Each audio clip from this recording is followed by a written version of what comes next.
രണ്ട് തരത്തിലുള്ള പ്ലാസ്റ്ററാണ് ഇപ്പോൾ ഉപയോഗിക്കാറുള്ളത്. നമ്മൾ കാലങ്ങളായിട്ട് കണ്ടുകൊണ്ടുവരുന്ന കുമ്മായം പോലുള്ള ഒരു പൊടി, തുണിയിൽ പൊതിഞ്ഞിട്ടുള്ള കുമ്മായം കൊണ്ടുള്ള പ്ലാസ്റ്റർ തന്നെയാണ് നമ്മൾ സാധാരണ കാണുന്ന വെള്ള കളറിലായിരിക്കും.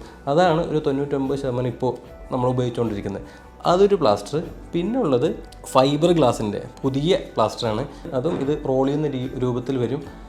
എന്നിട്ട് ഈ പഴയ പ്ലാസ്റ്റർ പോലെ തന്നെ ഇടുന്നത്. ഏതൊരു പ്ലാസ്റ്റർ ആയാലും ആദ്യം അത് സോഫ്റ്റ് ആയിട്ടായിരിക്കും ഉണ്ടാവുക, പിന്നെ അത് സെറ്റായി വരലാണ്. അപ്പോൾ ആ സെറ്റായി വരുന്നതിന് മെയിനായിട്ട് വേണ്ട അതിനകത്തുള്ള ഈർപ്പം പോവലാണ്. അപ്പോൾ ഈർപ്പം പോവാൻ നമ്മൾ പ്ലാസ്റ്റർ ഇട്ട് കഴിഞ്ഞ് വീട്ടിലെത്തിക്കഴിഞ്ഞാൽ 1-2 ദിവസത്തേക്ക് ആ പ്ലാസ്റ്റർ ഇട്ട ഭാഗം മൂടി, പലപ്പോഴും കാണാറുണ്ട് മൂടിയിടാറുള്ളത്. മൂടിയിടാനേ പാടില്ല. അത് നല്ല കാറ്റ് കൊള്ളിച്ച് അതിനകത്തുള്ള, അതായത് ഫാനിൻ്റെ കാറ്റ് കൊണ്ടിട്ട് പ്ലാസ്റ്റർ ഫുള്ള് ഉണക്കിയെടുക്കണം.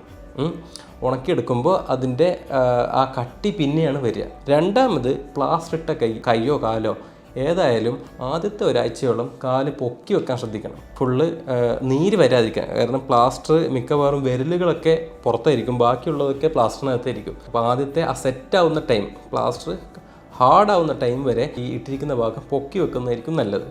അത് രണ്ടാമത്തെ കാര്യം. മൂന്നാമത്തത് എപ്പോഴും, അതായത് പ്ലാസ്റ്ററിന് പുറത്തുള്ള ഭാഗം, കയ്യിലാണെങ്കിൽ വിരലുകൾ, കാലിലാണെങ്കിൽ കാലിലെ വിരലുകൾ എപ്പോഴും അനക്കിക്കൊണ്ടിരിക്കണം. അങ്ങനെ ആകുമ്പോൾ രക്തോട്ടവും